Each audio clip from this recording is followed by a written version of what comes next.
Here on The Colour of Country Life, we're speaking with Richard Perkins from Market Check. Great to have you with us, Richard. Thanks, Ricky. Now, across the board, we've had a busy year on the grains front and a big harvest coming in as well. Let's talk about wheat first of all. How's wheat looking at the moment across the nation? It is a mixed bag. Generally, it will be a big crop. We're looking at potentially 35 plus million tonnes of wheat. So the last WASDE report was probably a little bit undercooked.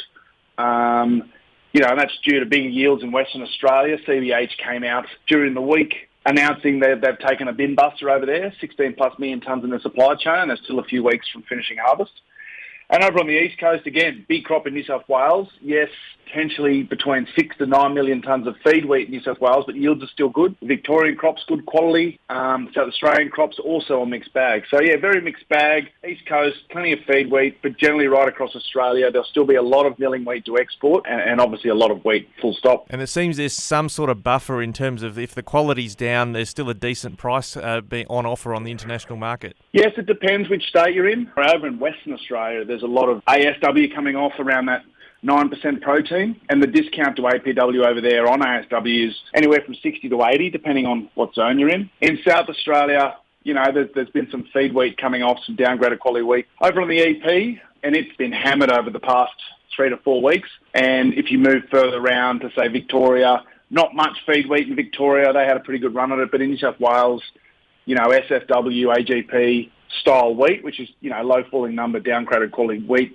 There is a lot of it, and there's a lot still in the paddock, especially in northern and northwest New South Wales, and even in parts of southern New South Wales. And the SFW price is down $50 to $60 a tonne in the past 3 or 4 weeks. Anywhere from 200 to 220 site, depending on what location you are in New South Wales. So SFW prices are really under the hammer, which is interesting because the international market for feed wheat is so strong. The problem is the structure of the market is exporters are short generally milling quality wheat, so they need to buy milling wheat, get that in and out the door, try and get some more feed wheat sales on before you'll see the demand for those downgraded quality wheats pick up. And it probably won't happen till well into 2022. Yes, it sounds to me a little bit like there's a little bit of a blow for those who have had to harvest late in, say, southern New South Wales.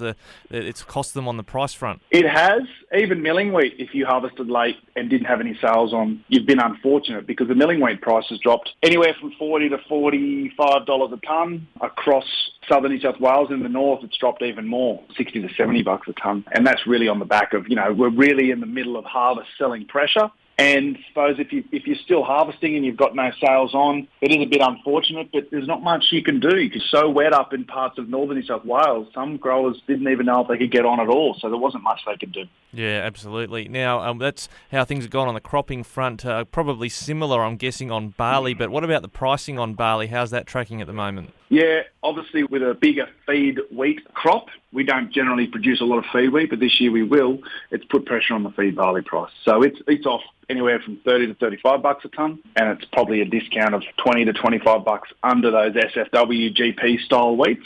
But it's, sub 200 site for a lot of regions in New South Wales, although the price is much stronger in South Australia. We did some business yesterday around 280 on the YP, which is a good number. So, yeah, it just depends on what region you're in. On the canola front, the big talking point all through the year has been the healthy prices, but where have they gone in recent weeks? The offshore market, using Matif rapeseed futures as the benchmark, remains strong. The problem over here is, again, we're right in the middle of harvest. There's plenty of cash sellers in the market, and the natural seller is the grower, and they're happy to hit these cash prices. So we've seen, take, for example, the Port Adelaide zone, we've seen canola prices from the start of December, hovering around that 9.10 to drop to around, I think today it'll be about an 8.60. So it's a significant drop. Peaked at 9.70 earlier in the month, and now we're looking at 8.60. So, you're looking at drops of around $100 a tonne.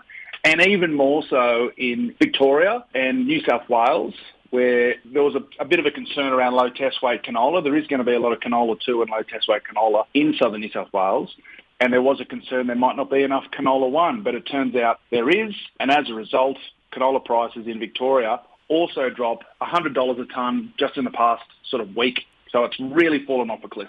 So is it a sort of a case of classic economics here? The supply's just gone up to such a volume that now the prices are starting to go down? Well, yeah, if you're a farmer and you're getting good yields on canola, and you're looking at yes, there was, say, an 890, say there was a 900 at site and now it's a 750 at site. Historically, it's still a very strong number. Yeah, that's right. So it's no surprise that there's just been this harvest pressure on the market. And I think there will continue to be selling at these numbers. And there will be a bit held post-harvest. But I think a lot of growers, and especially our advice is, let's try and extract as much value as we can from a strategy perspective on wheat and barley and keep cashing our canola. Richard, if they want to get some insights on that strategy, where can they find out more about Market Check and the kind of insights you've shared today? Yeah, so obviously our website, www.marketcheck.com.au, probably the easiest spot to have a little bit of a look around, check out what we do. We put up articles there that are free for public consumption.